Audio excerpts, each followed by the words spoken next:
So the truck comes with these, or sorry, the tent comes with these nylon straps that hook under your fender, under the front of the bed, and then the last one under the bumper. And as you can see in the last one, I have these felt things. Now they're included in the bag with the tent stuff, but there's nothing to be said in the instructions about them.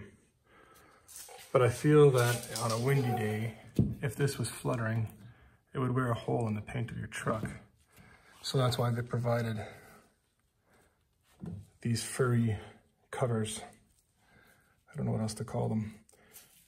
So I put one on the back. I'm gonna put one on all six, 3 on each side. Once it's adjusted to the size for your particular truck, it shouldn't be a problem, and then you just leave them on for setup. So I'll let everybody know in the future how they work out, especially when I'm actually actively camping, setting it up, taking it off, putting it on.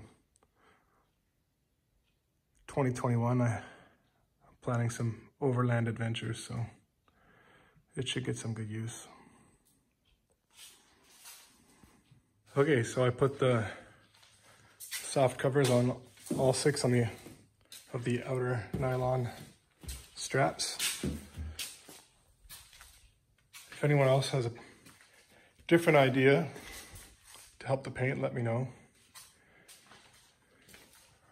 A little inside view. I hung my Coleman lantern up. There's a strap and a little net to put your wallet and phone in, possibly. The inside's very spacious. It's a 5.5 foot box. But with the tailgate down, I'm gonna put a queen size mattress in here. I took some measurements, and the queen size blow up camping mattress should fit nicely. I'll do a video on that when that happens. But I can lie in here comfortably, and I'm 6'8" tall, or 203 centimeters, so lots of space. I look forward to trying it out outside. All right, well, thanks for watching. If you like it, thumbs up, subscribe. I'm gonna be doing some more work on the truck, adding a few more goodies. And like I said, there's some overlanding adventures in the future of this truck, and I plan on filming it.